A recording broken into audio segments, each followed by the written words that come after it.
Bonjour à tous et bienvenue sur le plateau de Smart Impact. Ici, on parle business, transition écologique et responsabilité sociétale des entreprises. Voici le sommaire. L'invité de Smart Impact, c'est Jean-Yves Grandidier, le président de Valorem, opérateur en énergie verte. Il nous présentera notamment la holding salariée qu'il a créée l'an dernier. Le zoom de l'émission porte sur nos comportements de consommateurs et de parents avec Mathilde Golac, auteur du livre Un bébé pour tout changer. Et puis dans Smart Ideas, vous découvrirez un logiciel d'éco-pilotage pour les pilotes d'avion. 44 compagnies aériennes l'ont déjà adopté. Énergie, consommation, aviation, 3 univers. 30 minutes pour les explorer tout de suite.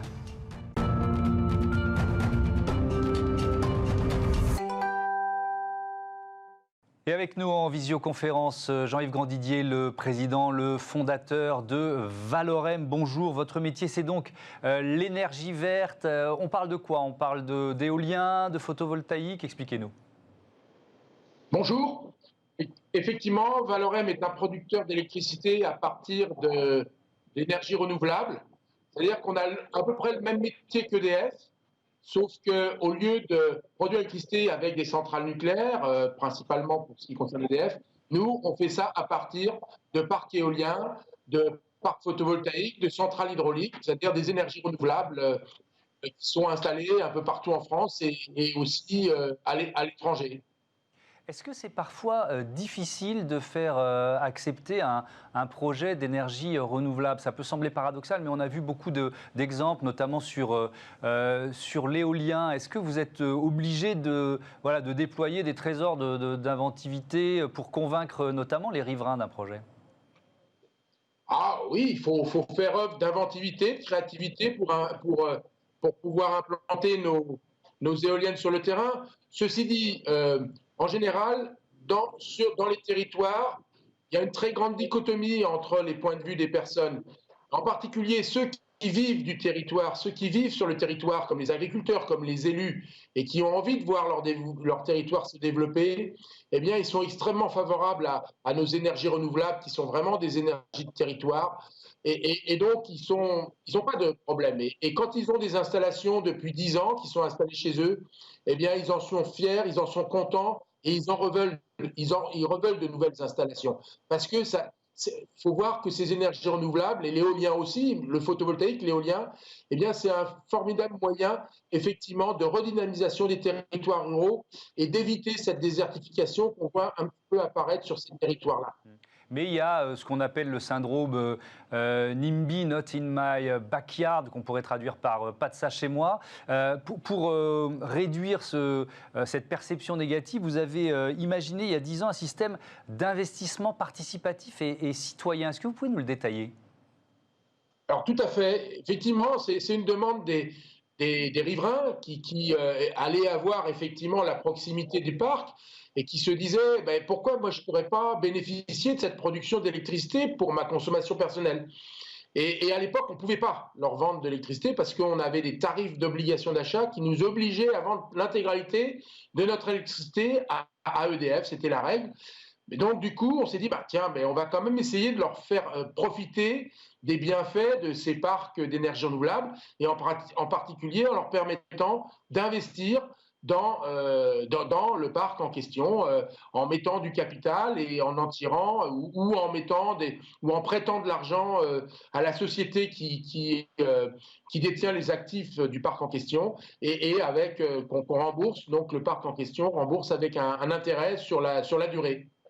Et alors, votre dernière opération de financement participatif, elle va encore plus loin. Elle a été annoncée il y a 3 semaines, le 20 octobre. En fait, elle est un peu plus originale encore. Pourquoi? Expliquez-nous. Bien, notre dernier investissement va encore plus loin et propose aux gens qui vont de redonner une partie des intérêts, puisque l'intérêt quand même est beaucoup plus intéressant que celui de la caisse d'épargne en particulier, pour un investissement qui est quand même sans risque, ou pratiquement sans risque, eh bien c'est effectivement d'accompagner aussi les autres branches de la transition énergétique qui sont en particulier tout ce qui est rénovation énergétique des logements. Donc on propose aux gens qui effectivement investissent dans ces parcs-là d'accepter effectivement qu'une petite partie des intérêts qui leur sont versés, eh bien, ils les apportent à un fonds qui va, à partir, avec cet argent et avec de l'argent du fonds de dotation Valorem qui s'appelle What for Change, pouvoir faire la promotion de rénovation énergétique dans les territoires où ces parcs sont implantés à proximité. Oui, notamment une association qui s'appelle Aprémis, qui lutte contre la précarité énergétique. Comment vous voyez l'avenir de ce secteur? Aujourd'hui, on est encore en France très dépendant du nucléaire. Si on se projette dans 5 ou 10 ans, comment vous imaginez l'avenir? Ben, alors un peu plus de 10 ans, le mix électrique sera à peu près 100% renouvelable. Et dans ces 100% de renouvelables, hein, alors c'est un peu plus de 10 ans, hein, c'est plutôt 2040, 2050, eh bien, l'éolien et le solaire, ça représentera 80% du mix électrique. Ce sont les conclusions, alors c'est mes conclusions, mais c'est aussi celle de l'ADEME, dans son étude d'un mix électrique 100% renouvelable de 2015. Et les Allemands aussi, qui ont fait une étude similaire, arrivent à peu près à la même conclusion. C'est-à-dire que l'éolien et le solaire représenteront la majeure partie du mix électrique dans quelques dizaines d'années. Et pourquoi ça? Parce qu'il y a plusieurs raisons à ça. C'est parce que c'est les deux énergies renouvelables qui ont le potentiel de développement très important encore aujourd'hui, au contraire des diverses énergies renouvelables comme l'hydraulique, où on a déjà exploité complètement le potentiel et on fait quand même 13 à 14% de notre électricité avec l'hydraulique. On va le conserver, mais on ne peut pas aller beaucoup plus loin. Et le deuxième élément, c'est que ces deux énergies renouvelables sont extrêmement complémentaires. Hein. Le vent, c'est plutôt l'hiver, le solaire, c'est plutôt l'été. Donc, on arrive à bien couvrir et relativement bien couvrir en fait l'ensemble de l'année grâce à ces deux énergies. Et il faut les voir vraiment comme des énergies complémentaires. Et le troisième argument, c'est que ce sont les moyens de production d'électricité qui sont aujourd'hui les moins coûteux, toutes catégories confondues. Et je ne parle pas seulement des énergies renouvelables. Ce sont aujourd'hui, le solaire, c'est l'énergie la moins coûteuse pour produire de l'électricité, et l'éolien est juste derrière, avec l'avantage dans nos pays tempérés que l'éolien, il y en a quand même en hiver et qu'on a besoin de l'éolien pour pouvoir couvrir les besoins hivernaux. Alors Valorem, c'est une PME qui a été fondée en 1994, 270 collaborateurs. Vous prévoyez des recrutements l'année prochaine, 50 à 70 recrutements prévus en 2021. Et puis donc l'an dernier, cette création d'une holding salariée pour les 25 ans hein, de la création de l'entreprise. C'était symbolique. C'est quoi cette holding salariée? Alors cette holding salariée, c'est une structure qu'on a créée et qui, en fait, qui vient investir dans Valorem, aujourd'hui sous forme obligataire, et qui, dans 5 ans, en fait, ce sera moins de ça, mais qui, dans 5 ans, pourra convertir ces obligations qui sont investies dans Valorem en actions et devenir et prendre 1,2% du capital de Valorem grâce à ça. Bien sûr, on fait ça à des conditions où on fait bénéficier à cette holding salariée des améliorations de performance et de valeur de l'entreprise. Hein, ils en bénéficient complètement. Et aussi, il y a une incitation avec un petit effet multiplicateur sur les obligations qui ont été souscrites, qui se traduiront par un peu plus qu'une action pour une obligation. Donc voilà, c'est une manière d'inciter les salariés à investir dans l'entreprise. Et puis derrière, on va mettre aussi en place, en termes de gouvernance, on donnera à cette holding salariée un poste, pas d'administrateur, mais un poste au conseil de surveillance pour que les salariés soient un peu plus encore impliqués à la gouvernance de l'entreprise, sachant que cette holding salariée, et c'est 1,2%, c'est une première étape et que je souhaiterais que dans une deuxième, peut-être une troisième, parce que c'est quand même des montants qui ne sont pas négligeables, eh bien, qu'on arrive à ce que cette holding salariée représente à peu près 10% du capital de Valorem pour que vraiment les salariés se sentent impliqués dans le fonctionnement de l'entreprise. Il faut savoir que la holding salariée, c'est à peu près la moitié des salariés de l'entreprise qui ont souscrit à la holding. Est-ce que c'est aussi un moyen de rester financièrement indépendant? Alors, à 1,2% du capital, peut-être pas, à 10%, je ne sais pas, mais est-ce que vous avez ça en tête aussi? Ça peut y contribuer, oui, ça peut y contribuer puisque ça permet effectivement si on compte l'actionnariat salarié avec dans le même camp que les fondateurs, ça peut contribuer à nous reluer, effectivement.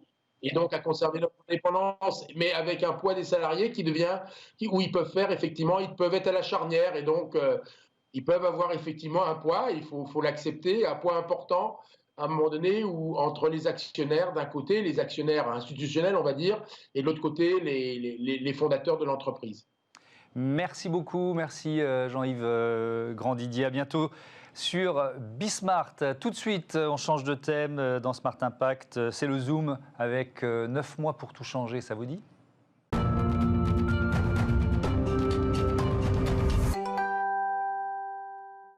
Le Zoom de Smart Impact, c'est ce livre signé Valère Coréard et Mathilde Gola, Un bébé pour tout changer, publié aux éditions Marabout. Bonjour Mathilde Gola, le sous-titre de votre livre, c'est 9 mois pour réussir sa transition écologique. L'arrivée d'un bébé, c'est un déclic, c'est ça? Oui, exactement, c'est ça. Enfin, ça a été le cas pour nous, pour Valère et pour moi, et aussi pour de nombreuses personnes qu'on a pu consulter dans le cadre de cet ouvrage. On a eu beaucoup de témoignages qui vont dans ce sens-là. Et quand on parle de déclic, c'est aussi un temps de maturation, c'est-à-dire qu'on a le temps de réfléchir à ce qu'on peut changer dans son comportement de consommateur déjà. Oui, c'est ça, parce que de toute façon, quand on attend un enfant, évidemment, on a envie de construire le meilleur monde possible pour cet enfant-là. Évidemment, aujourd'hui, on est tous conscients de la nécessité d'engager notre transition écologique. La plupart du temps, on repousse cet événement parce qu'on n'a pas d'opportunité suffisante pour mettre les choses en place.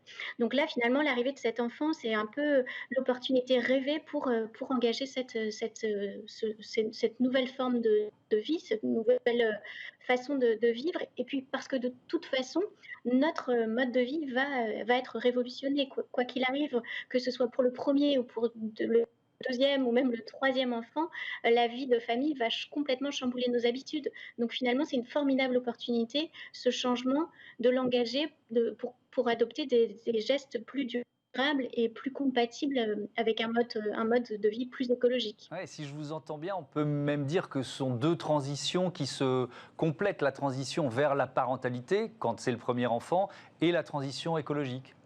Oui, exactement. C'est exactement ce qu'on a constaté, nous, à titre personnel. Et puis, dans le cadre de cet ouvrage, on a pu le confirmer avec les nombreuses personnes qui nous avaient envoyé leur ressenti. Et c'est exactement ce qui se produit. Et finalement, ces deux transitions qui se nourrissent l'une l'autre et qui, en général, s'enrichissent mutuellement. Parce que, enfin, quand on a commencé justement à engager ce mouvement de transition, on a toujours envie d'aller plus loin, donc c'est une sorte de cercle vertueux qui se met en place et qui engendre des changements à chaque fois plus grands, plus forts et qui, en général concernent, toute la famille, au sens large. Oui, ça, et puis déjà le couple, hein, il faut que les deux soient concernés, parce que ça ne marche pas si le papa laisse la maman tout faire, quoi. On peut rappeler Oui, ça, hein. exact. Oui, exactement, mais c'est vrai qu'aujourd'hui, on peut difficilement rencontrer des gens, enfin les climato-sceptiques, il y en a très peu aujourd'hui, et surtout auprès des futurs parents qui sont encore plus concernés par le futur, l'avenir de leur enfant et donc l'avenir de la planète. Souvent, c'est quand même 2 choses auxquelles on a réfléchi pendant ces fameux 9 mois essentiels. Et en général, c'est quand même assez rare d'avoir aujourd'hui des parents Mm. qui se disent qu'ils sont complètement au-dessus de ça et qui se fichent des enjeux écologiques, quoi. Qu'est- Donc, Qu'est-ce que vous savez changer? Allez, si on prend la période justement des 9 mois, la période de la grossesse, il faut commencer dès ce moment-là, je ne sais pas, l'équipement de la maison, se poser déjà des questions là-dessus? oui, effectivement, en fait, il faut engager cette transition, le plus tôt possible. Donc on peut commencer aussi par l'alimentation parce que finalement, on sait enfin la femme enceinte est Mhm. consciente, des enjeux de l'alimentation. On sait qu'il faut éviter certains aliments, pour, quand on est enceinte, mais ce qu'on sait moins, c'est que même, tous les aliments qu'on consomme évidemment, sont indirectement ingérés par le fœtus et ça influencera dès son état de fœtus. En fait, ça influencera ses goûts alimentaires par la suite et certains réflexes qui sont mis en place dès ce moment crucial de la grossesse. Donc, il faut être vraiment très vigilant à ce moment-là, essayer de consommer un maximum d'aliments bio. C'est presque évident de le dire, mais là, ce qu'on a pu constater, c'est qu'il y a des études scientifiques qui convergent pour dire que c'est un bon moyen aussi d'éviter un maximum de perturbateurs endocriniens. Alors, on reviendra à l'équipement de la maison après, mais puisqu'on est sur l'alimentation, vous avez testé les solutions que vous proposez dans le livre. Par exemple, alors quand le bébé est arrivé, est-ce qu'il y a des produits qu'on peut trouver dans le commerce qui sont suffisamment fiables, sûrs, qui peuvent rassurer les parents? Ou alors est-ce que vous dites, faites les bouillies vous-même, quoi? Oui, alors effectivement le mieux, c'est toujours de faire un maximum de choses par soi-même. Mais après, ce qu'on a constaté aussi, c'est qu'il y avait quand même aujourd'hui beaucoup de labels qui sont fiables en fonction des choses qu'on achète et notamment l'alimentation, effectivement. Donc voilà, on peut se fier quand on fait ses courses à tous ces logos. Parce que voilà, ça balise bien notre parcours de consommateur. Mais le mieux, c'est ce que vous venez de dire, hein, c'est toujours de faire un maximum de choses par soi-même. Je pense par exemple aux petits pots. Il faut effectivement, dans la mesure du possible, il faut les éviter le plus possible parce qu'en fait, c'est un aliment, ça reste des conserves en fait. Donc si nous, on se nourrissait uniquement de conserves, ce serait dramatique, à la fois pour le goût, mais en plus, pour les enfants, ce qu'on ne sait pas forcément, c'est que dès le plus jeune âge, le fait de mâcher des aliments, ça leur commence à créer leurs premiers muscles de mastication, mais c'est ces muscles-là qu'ils utiliseront pour la parole. Donc en fait, ces muscles-là sont très importants, puisque c'est la genèse de la parole qui se met en place dès les premiers instants où ils commencent à manger des aliments un peu solides. Or, dans les petits pots, les matières sont très lisses et les enfants les avalent sans même avoir ce réflexe de mastication. Donc, c'est aussi pour ça que c'est très important de faire soi-même des choses un peu avec des petits morceaux parfois et qui prépareront l'enfant au mieux par la suite au langage aussi, quoi. Donc, il y a de multiples enjeux à chaque fois dans tous les domaines qu'on a pu étudier. Quand on rentre un petit peu dans le détail des conséquences que ça peut avoir, on se rend rapidement compte que les incidences sont multiples. Alors, je reviens justement donc à l'équipement de la maison, Mathilde Gola, parce Oui. que je vous ai posé la question, mais on n'y a pas répondu. C'est quand même un poste budgétaire lourd. Quels sont les changements que vous imaginez ou vous proposez? Alors nous, déjà, on propose de s'y prendre assez tôt, finalement, dans la mise en place de cette chambre. Alors vous avez dit que c'était effectivement des investissements assez lourds. Donc nous, ce qu'on a constaté au fil de nos interviews d'experts et tout, c'est qu'il faut être extrêmement vigilant sur tous les arguments marketing qui sont mis en place par toutes les entreprises. Et en fait, le mieux, finalement, c'est de se tourner vers les choses, les objets d'occasion, les objets qu'on récupère à droite, à gauche. Et c'est un excellent moyen, justement, à la fois de ne pas réutiliser de matériaux, puisqu'il y a déjà suffisamment de choses qui ont été construites sur Terre, mais en plus, c'est bon pour la santé des enfants, parce que la plupart du temps, quand on achète des équipements pour la maison avec des objets, du bois neuf, par exemple, c'est souvent du bois aggloméré, et on sait qu'ils contiennent énormément de composés toxiques, en fait, des composés volatiles toxiques. Et en fait, ces composés volatiles toxiques se sont évaporés quand l'objet a déjà un certain temps de vie, finalement. Donc le fait de l'acheter d'occasion, ça préserve les enfants de ces composés volatiles toxiques. Et sinon, si on préfère acheter des choses neuves, il vaut mieux les acheter assez tôt. Quand on prépare la chambre de l'enfant, il faut la préparer très tôt et laisser tous ces objets aérés régulièrement pour que justement tous ces composés se dissipent dans l'atmosphère et qu'ils ne soient pas par la suite respirés par le petit bébé, quoi. Donc de la seconde main, j'ai bien compris pour Exactement. l'équipement. Question couche-culotte, forcément. Est-ce que vous avez trouvé une alternative aux couches-culottes jetables? Oui, alors effectivement, c'est une grande question, une question même essentielle. Alors, il y a évidemment les couches lavables. Alors aujourd'hui, il y a quand même très très peu de Français qui se tournent vers les couches lavables, même si c'est très bien, mais ça représente vraiment une poignée de personnes. Euh, donc, moi, je sais que par exemple, j'ai eu au moment où j'écrivais le livre, où on écrivait le livre, j'attendais des jumelles. Donc, au départ, j'avais l'intention d'avoir ce nouveau bébé en couche lavable. Et quand j'ai su que c'était des jumelles, voilà, je me suis dit que ce serait un peu le défi de trop. Donc, j'ai pas essayé de passer aux couches lavables. En revanche, il y a des couches qui sont qui protègent mieux, qui sont plus protectrices à la fois pour la santé de l'enfant et aussi pour l'environnement. Il y a aujourd'hui plusieurs marques qui se lancent sur ce marché-là avec une promesse écologique qui a été attestée par les associations de consommateurs qui ont passé au crible tous ces produits et qui ont dressé des listes qui souvent convergent entre elles pour, euh, pour nous aiguiller vers des marques plus écologiques. Donc, Voilà, parfois à peut-être découvrir. Pardon de vous interrompre, mais la liaison se complique un petit peu. À découvrir, Mathilde Gola, dans votre livre Un bébé pour tout changer, donc coécrit avec Valère Collard, et c'est publié aux éditions Marabout. Allez, il nous reste un peu plus de 5 minutes dans cette émission. 5 minutes pour découvrir une bonne idée, c'est Smart Ideas.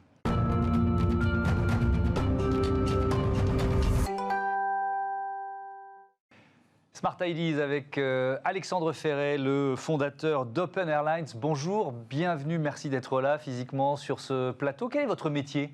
Bonjour Thomas. Alors moi je suis le fondateur et le dirigeant d'une société qui s'appelle Open Airlines. Et on a développé un logiciel d'écopilotage pour les compagnies aériennes. Donc on utilise le numérique, en fait le big data, toutes les données qu'il y a dans les boîtes noires, la météo, le contrôle aérien pour donner des préconisations aux compagnies aériennes et aux pilotes pour réduire leur consommation de carburant et leurs émissions de CO2. Alors je disais en titre 44 compagnies aériennes qui vous font déjà confiance. Est-ce que ça suppose une formation des pilotes ou est-ce qu'il suffit simplement d'installer le logiciel dans une flotte, dans un avion ou plusieurs avions ? Alors on installe le logiciel en effet, enfin on suit une flotte. Aujourd'hui on suit 1800 avions. On va s'adresser aux pilotes mais pas que. On va regarder aussi des problèmes de maintenance, la préparation de l'avion, le nettoyage des moteurs a un impact sur la consommation. La préparation du vol, le choix des routes, par exemple, en fonction du trafic ou de la météo. Et évidemment, les pilotes, c'est eux qui ont le plus de levier sur la consommation. Mais est-ce qu'ils en ont tant que ça ? Parce que le pilotage d'un avion, ça nous fait rêver, mais on sait que les machines prennent beaucoup de place dans le pilotage. Donc, est-ce qu'ils ont encore la main pour être un pilote gourmand ou au contraire économe en énergie ? Oui, ils ont encore la main. En effet, on a l'impression que l'ordinateur de bord fait tout. C'est faux, le pilote a encore beaucoup de prérogatives, évidemment, pour la sécurité, pour le confort du vol et aussi pour la consommation. Donc, c'est lui qui peut décider, par exemple, s'il demande au contrôle aérien une route plus directe ou pas. C'est lui qui peut décider de l'altitude à laquelle il accélère et ça va avoir un impact sur la consommation. Ou une fois qu'il a posé l'avion, une fois que le moteur est refroidi, il peut décider de continuer jusqu'au point de parking avec tous les moteurs allumés ou d'en couper un ou deux et de terminer en consommant moins. Donc, il est acteur vraiment de la réduction de consommation. Et c'est d'ailleurs un rôle qui lui plaît. Alors, vous avez donc 1800 avions, c'est ça, équipés aujourd'hui, 44 compagnies aériennes, et un bilan carbone qui est intéressant, 590 000 tonnes de CO2 épargnées en 2019, selon vos chiffres. Ça représente l'équivalent de 75 millions d'arbres plantés, puis vous faites même une comparaison avec les pilotes de Tesla aux États-Unis, c'est ça ? Alors, on fait une comparaison avec les conducteurs de Tesla aux États-Unis. Tesla publie sur leur site combien leurs conducteurs ont économisé de CO2 parce qu'ils suivent combien les voitures roulent. Et oui, on a le même impact que l'ensemble des conducteurs américains de Tesla aux États-Unis. Et on est beaucoup plus petit, on est une quarantaine, donc on est assez fiers de ça. Alors évidemment, ces chiffres ils vont forcément baisser cette année avec l'effondrement du trafic aérien. C'est une crise qui fragilise quand même profondément le secteur. Est-ce que vous diriez que c'est aussi une opportunité ? Évidemment, c'est peut-être un discours un peu facile à tenir quand on voit les licenciements dans beaucoup de compagnies aériennes dans le monde, mais c'est une opportunité pour se réinventer, pour aller dans votre sens ? Oui, alors je ne dirais pas que c'est une opportunité, parce qu'en effet, c'est un peu quand même un désastre économique pour cette industrie. Mais c'est vrai qu'on voit qu'aujourd'hui, les maîtrises des coûts, la question environnementale n'a jamais été autant d'actualité. Et aujourd'hui, on souffre de cette crise parce que nos clients souffrent de cette crise, mais d'un autre côté, on continue à signer des nouvelles compagnies. Cette année, on a signé 6 nouvelles compagnies en Inde, on a signé Air France, en Arabie Saoudite, un peu dans tous les pays. Et on sent qu'en tout cas, en sortie de crise, c'est sûr que notre solution sera incontournable et qu'on aura le vent dans le dos. Vous avez évalué les économies de carburant que ça peut générer pour une compagnie aérienne? Oui, alors par exemple, on a Norwegian, qui est un de nos clients, la low cost norvégienne. Ils ont publié dans leur communication aux investisseurs l'an dernier qui comptait économiser 27 millions d'euros en utilisant notre logiciel Skybrief. Il faut voir que le carburant, c'est 30% des coûts d'une compagnie aérienne. Donc, on leur fait réduire ce premier poste de coût de 3-4%. C'est un point de marge dans une industrie qui en fait rarement beaucoup. Ouais. Donc, vous avez une vision d'avenir optimiste dans un secteur qui souffre? On peut dire ça aujourd'hui? Oui, tout à fait. Aujourd'hui, il faut être résilient par rapport à la crise. On est impatient qu'elle se termine, qu'on puisse se déplacer, qu'on puisse rencontrer les gens et de nouveau voler. Mais on est très confiant pour la sortie de crise et pour la pertinence de notre offre.